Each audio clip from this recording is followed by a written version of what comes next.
Alors, donc on a évoqué l'étude qui a été conduite par le CREAI.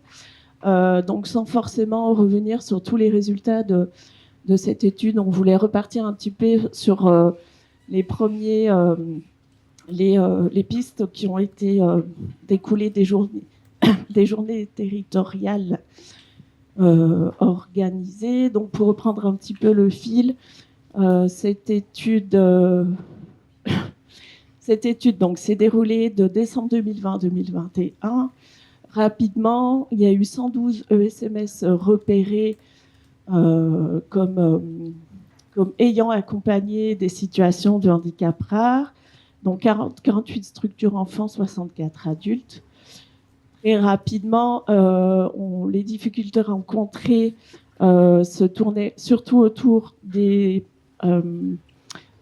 l'accompagnement éducatif, 73%, l'accompagnement paramédical aussi important. Et les ESMS ont fait état d'un besoin d'appui en formation, sensibilisation et d'un étayage autour de l'évaluation individuelle de la personne.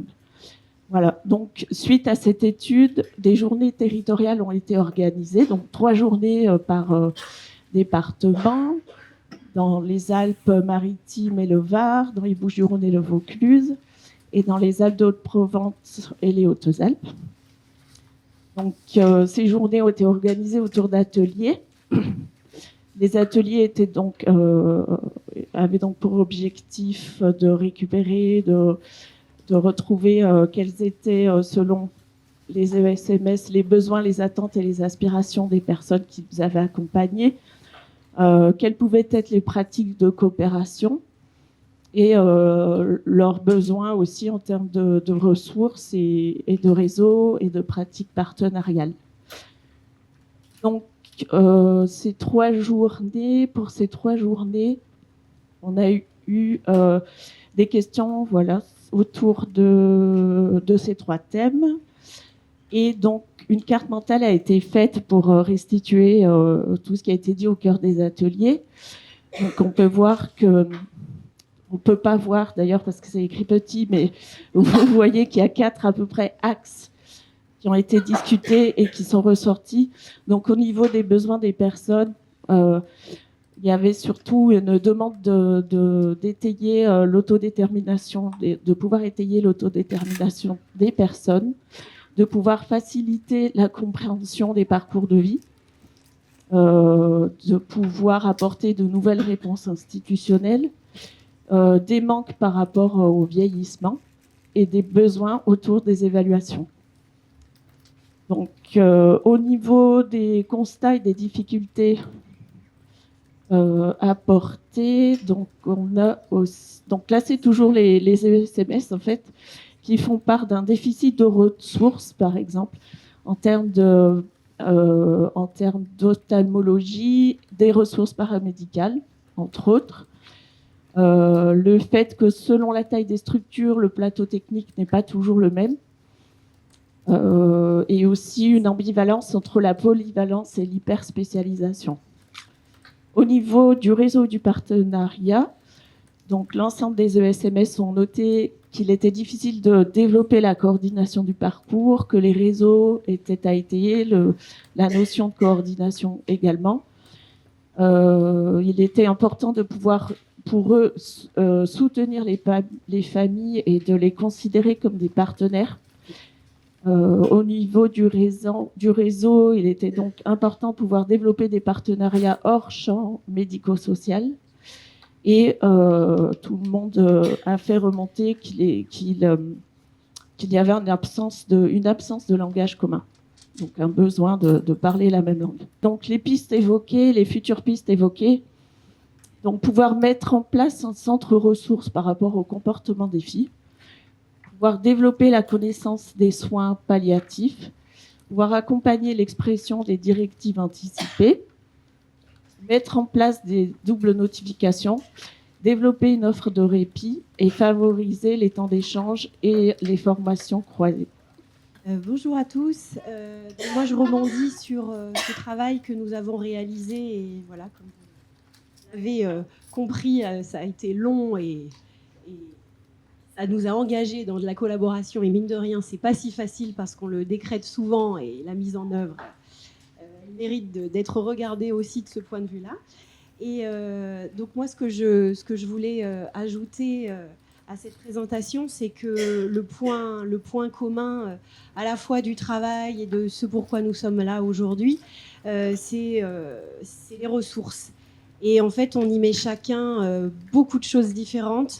Il y a la sémantique, bien sûr, mais il y a aussi la manière dont elle nous concerne, parce que tous, en tant que personne, en tant que professionnel, on va la rechercher, on va essayer d'évaluer sa nature, on va voir en quoi elle va pouvoir nous être utile.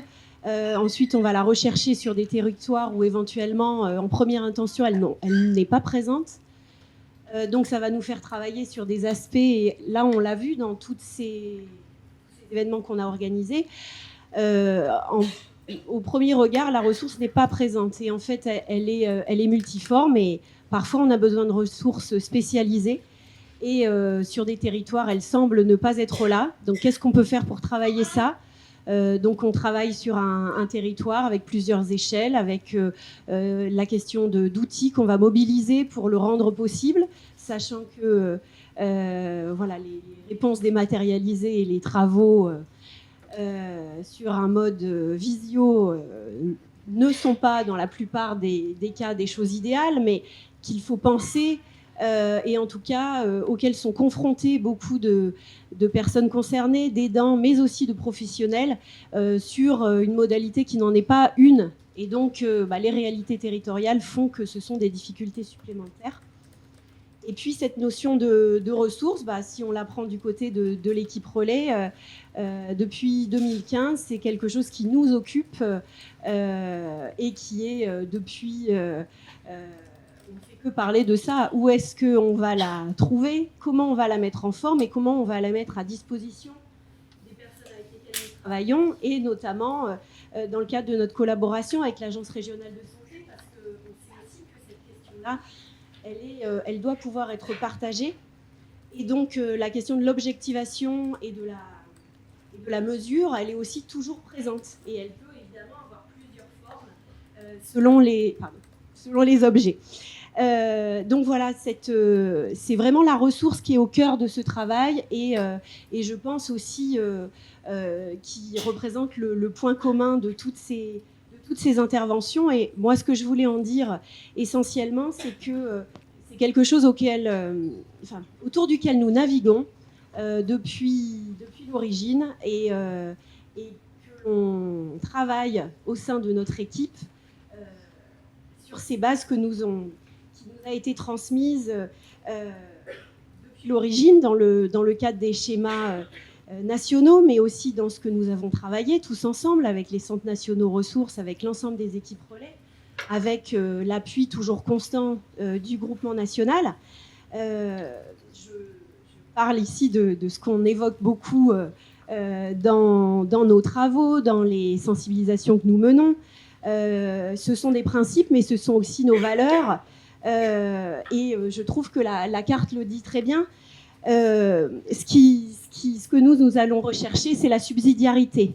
Alors c'est là aussi, ça va concerner ici peut-être la partie du réseau, parce que la subsidiarité, forcément, ça va se travailler sur un territoire, trouver les bons acteurs, trouver comment leur permettre d'intervenir. Ça, c'est des choses sur lesquelles on a aussi beaucoup travaillé ensemble. Et puis, cette question de la subsidiarité qui permet des accompagnements sur des territoires, bien, si on veut que ça fonctionne, il faut aussi que ça puisse se faire dans un cadre qui favorise la co-responsabilité. Ça, je pense qu'on va en reparler aujourd'hui. Et ça, là encore, ça ne se décrète pas. C'est une visée, c'est un horizon, c'est quelque chose qu'on poursuit. Mais c'est aussi une perspective de nouveaux rapports de travail et qui permettent aussi l'engagement d'acteurs sur le terrain, au-delà de la seule notion de compétence ou de spécialité. Et ce qui nous anime tous au sein du dispositif intégré handicap rare, c'est de pouvoir aussi développer des approches qui mettent en avant ce que nous appelons la pédagogie du doute, du questionnement. C'est aussi finalement un outil de travail pour chacun des collègues de l'équipe relais, de partir avec cette idée-là dans tous les accompagnements que nous menons, dans les actions, dans notre façon de travailler avec nos partenaires. C'est un socle de nos pratiques professionnelles pour regarder différemment des situations où on parle beaucoup de coordination de parcours, on parle beaucoup de difficultés, voire de complexité, même si ce n'est pas tout à fait la même chose. Et en tout cas, l'idée de favoriser l'égalité de point de vue, de faire apparaître d'autres analyses, d'autres regards, on a vu depuis un certain nombre d'années que ça pouvait aussi constituer une méthode de travail et que ça fait aussi partie de la ressource. Et donc, ce qui est fait ici, ça correspond aussi à un quatrième principe qui est le partage de l'information, comment on travaille sur cette notion-là. Bien sûr, il y a les échanges que nous pouvons avoir, les formalisations, les journées, et fondamentalement, c'est ce qui fait que nous sommes tous là ici. Là encore, ça semble quelque chose d'assez classique et normal, mais on voit qu'il y a un vrai enjeu dans cette question de la circulation de l'information, notamment si on veut qu'elle puisse ne pas s'adresser à un seul public en même temps et concerner tout le monde. Donc il y a des efforts aussi qui sont à faire de notre part, de traduction, d'accompagnement de nos discours, de nos propos, de nos propositions de travail et l'enjeu de la rencontre qui est celui aujourd'hui et qui va aussi nous amener à travailler différemment dans le cadre d'une politique axée sur les ressources dont nous allons pouvoir parler à la suite.